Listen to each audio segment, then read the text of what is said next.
expeditions.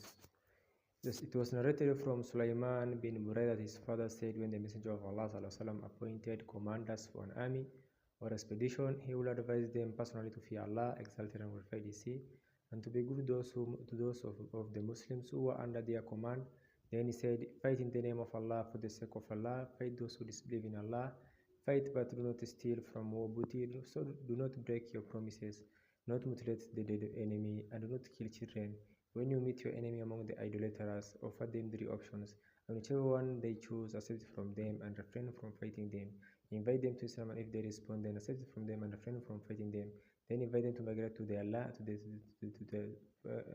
and then invite them to migrate from their land to the land of the Muhajirin al-Madinah, and tell them that if they do that, they will have the same right and duties as the Muhajirin have. If they refuse to leave, then tell them that they are like the Muslim Bedouin and subject to the same rulings as the believers, but they will have no share of the booty and spoils of war, unless they strive alongside the Muslims. If they refuse, then ask them to pay jizya.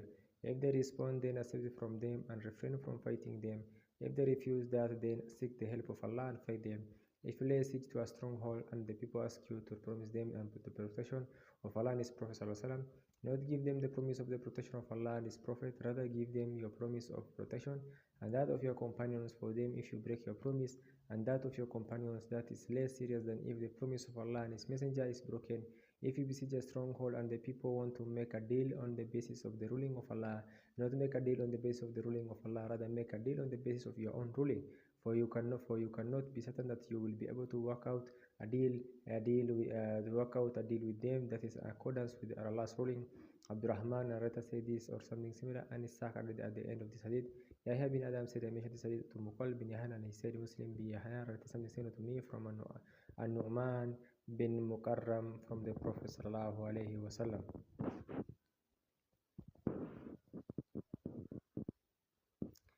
It was read from Sa'id bin Abi Burda from his father, from his grandmother, that the Prophet ﷺ sent him and mocked him and said, be easy going and do not be harsh, give glad tidings and put people off, cooperate and do not be divided. It was narrated that Abu Ataya said, I heard Anas bin Malik say, the Messenger of Allah said, be easy going and do not be harsh, give solace and not put people off. It was narrated that Ibn Umar said, the Messenger of Allah said, when Allah guides us to get the first and the last of men on the direction, a banner will be raised for every betrayer and will be said, this is the betrayer of so and so, the son of so and so. It's narrated from Hamza and Salim, the sons of Abdullah, that Abdullah bin Umar said, I heard the Messenger of Allah say, for every betrayer there will be a banner on the different direction.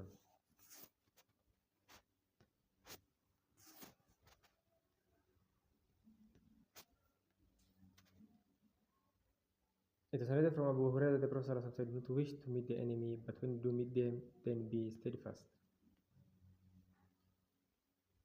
Narrated from Abu Nadar from the letter of a man of Islam who was one of the companions of the Prophet, who was called Abdullah bin Abi Awfa, who wrote to Umar bin Ubaidullah. When he went to fight the Haruriyya, he told him that one of the days when the Messenger of Allah met the enemy, he waited until the sun went down. Then he stood up and said, O people, do not wish to meet the enemy, and ask Allah to keep you safe and sound. When you do meet them, then be steadfast and realize that the paradise lies in the shade of the swords. Then the Prophet stood up and said, O Allah, revealer of the book, sender of the clouds, and defeater of the confederates, defeat them and grant us victory over them. So that Abdullah bin Auf said, the Messenger of Allah prayed against the confederates and said, O Allah, revealer of the book, save in taking account the defeat of the confederates. O Allah, defeat them and shake them.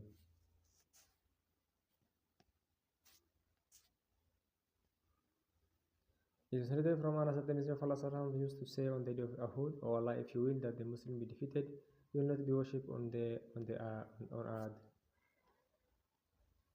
Asa'ab bin Jahr Damma said, Allah was asked about the women and children of the idolaters being killed in hatred. He said, they are of them. So rather from Asa'ab bin Jadma that it was said to the Prophet, what if a cavalry attacks at night and kills some of the children of the idolaters? He said, they are of their fathers. Rather from Abdullah that the Messenger of Allah banned the palm trees of Banu Nadir and cut them down at Al-Buwaira.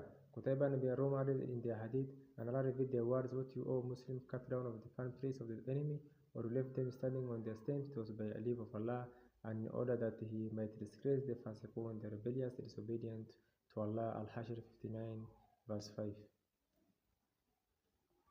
So later the Mus'ab bin Sa'ad said, my father took something from Homs and brought it to the Prophet ﷺ and said, give me this, but he refused. Then Allah revealed the words, he asked you, Muhammad ﷺ, about the spoils of war. Say, the spoils are of Allah and the Messenger. Surah Al-Anfal, verse 1. So later that Ibn Umar said, the Prophet ﷺ sent an expedition of whom I was one towards Najd, and they captured a large number of camels. Each year was 11 or 12 camels, and they were each given one extra camel.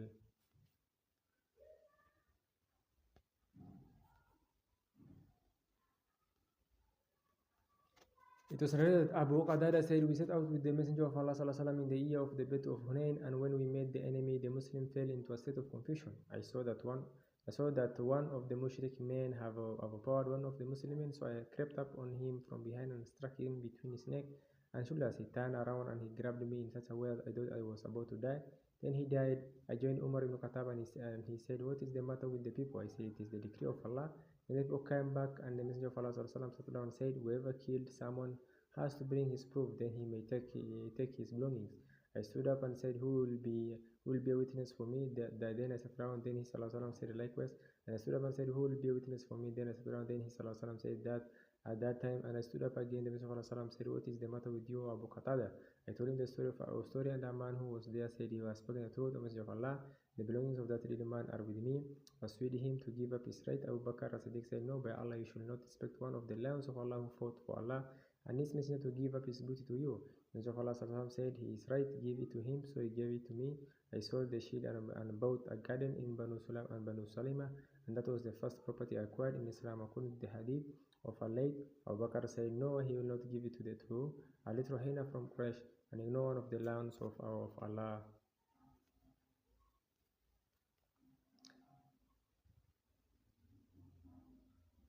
It was related that Auf bin Malik said, a man from Himyar killed a man of the enemy and went to take his belongings, but Khalid bin Walid, who was their commander, did not lead him. Auf bin Malik went to the Messenger of Allah ﷺ and told him, and he said to Khalid, what prevented you from giving his belongings to him? He said, because I thought that that was too much for him to take. O Messenger of Allah, he said, give it to him. And Auf pulled on Khalid's cloak as a rebuke. Then he said, didn't I tell you that I was going to go to the Messenger of Allah ﷺ? Messenger of Allah ﷺ heard him and became angry and said, do not give him anything, O Khalid. Do not give him anything, O Khalid. Won't you leave my commanders alone? The likeness of you and them is that of a man who takes camels and sheep out for grazing, and he grazes them. Then when the time comes to water them, he brings them to the tank, and they start to drink, and they drink the clear water and leave the stagnant water. The clear water is for you, and the stagnant water is for them.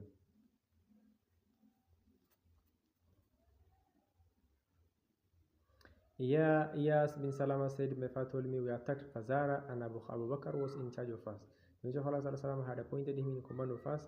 When there was an hour between us and the water, Abu Bakr told us to make a stop at the end of the night, then led us in trade, and we reached the water, and we killed some of them and took some of them as prisoners. I looked at a group of people among whom were children, and I was afraid that they would reach the mountain before me. So I shot an arrow between them and the mountain, and when they saw the arrow, they stopped. Then I brought them, driving them along. Among them was a woman of Banu Fazara who was wearing a leather coat, and with her was her daughter, who was one of the most beautiful of the Arabs. I brought them to Abu Bakr, and Abu Bakr gave me her daughter as a prize. We came to Medina, and I had not yet come close to her. And the Messenger of Allah met me in the marketplace and said, O Salama, give that woman to me. I said, O Messenger of Allah, I like her, but I have not yet come close to her. The Messenger of Allah met me in the marketplace the next day and said to me, O Salama, give me that woman. May Allah bless your father. I said, she is yours, O Messenger of Allah. By Allah, I have not yet come close to her. The Messenger of Allah sent her to the people of Makkah, and thus ransomed some Muslims who had been held captive in Makkah.